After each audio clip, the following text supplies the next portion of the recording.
धुळे येथे गेल्या काही दिवसापासून महिला अत्याचाराचा प्रकार व महिलांना छेडछाड यांच्या विरोधात अखेर अर्चना बैसाने मोगलाई रोड धुळे यांनी पोलीस स्टेशनला तक्रार देऊन देखील त्यांना 48 तास थांबावं लागलं। यावर बैसाने हे नाराज झाले व त्यांनी आक्रोश मोर्चा काढून पोलिसांच्या व गुन्हेगारांचा जाहीर निषेध केला। तसेच निषेध करताना अनेक युवक मुली महिला वर्ग मोठ्या संख्येने उपस्थित होते। या तक्रारीमध्ये जिल्हा पोलीस अधीक्षक गृह मंत्रालय व आमदार यांना देखील एक प्रत देण्यात आली आहे। कारण असं की आरोपीचे नातेवाईक पोलिसांच्या जवळच असल्यामुळे आमच्या तक्रार घेतल्या जात नाहीत आणि महिलांच्या तक्रारी न घेण्याच्या मागच्या वेळी तू काय यावर देखील अनेक महिला नाराजगी व्यक्त करीत आहेत। गृहमंत्र्यांचे आदेश की महिलांनी तक्रार दिली त्यावेळेस महिलांची तक्रार घेतली गेली पाहिजे, परंतु महिलांच्या तक्रारीला विरोध करण्याचं काम शहर पोलीस स्टेशनने केल्याचं दिसत आहे। म्हणून संबंधित महिलेला न्याय मिळावा एवढीच अपेक्षा सर्वसामान्य जनता करीत आहे।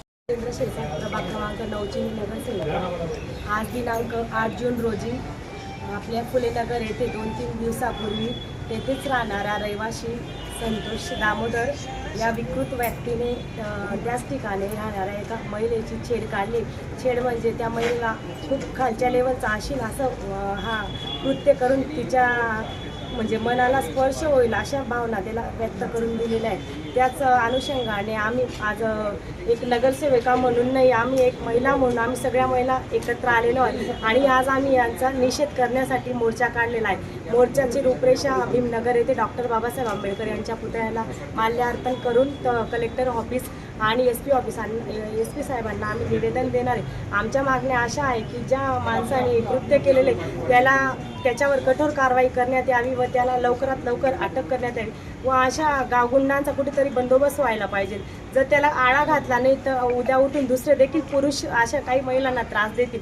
म्हणून आमची एकच मागणी असणार आहे की पोलीस प्रशासनाला मला एक प्रश्न विचारायचा आहे। ती महिला 2 दिवसापासून तक्रार देण्यासाठी पोलीस स्टेशनला जात होती, पण पोलीस त्यांना सांगत होते की तुमची तक्रार तेव्हाच घेऊ जेव्हा समोरची पार्टी क्रॉस कंप्लेंट करेल। हा कोणता न्याय आहे? पोलिसांकडे न्यायाची अपेक्षा घेऊन ती महिला गेली होती। हे उत्तर एकदम निंदनीय आहे आणि आम्ही पोलीस प्रशासनाचा देखील निषेध व्यक्त करत आहे। आणि मी धुळे शहरातील प्रत्येक महिलाला सांगू इच्छिते की जातपात न बघता ज्या महिलेवर अन्याय अत्याचार होईल आम्ही सगळ्या महिला त्यांच्यासाठी रस्त्यावर उतरून आंदोलन करू।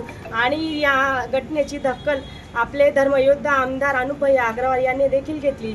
संबंधित महिला आणि स्थानिक नगरसेविका किरणताई व प्रतिभा काकू व जयश्री काकूंना सांगितलं, त्यांनी तात्काळ भैयांना कळवलं। भैयांनी देखील या घटनेची म्हणजे सखोल तपास व्हावा अशा अनुषंगाने आदेश केले आहे व भैयांनी आम्हाला सांगितले जिथे तुम्हाला मदत लागेल या आरोपीला शिक्षेसाठी तिथे आम्ही पुढे राहू। आणि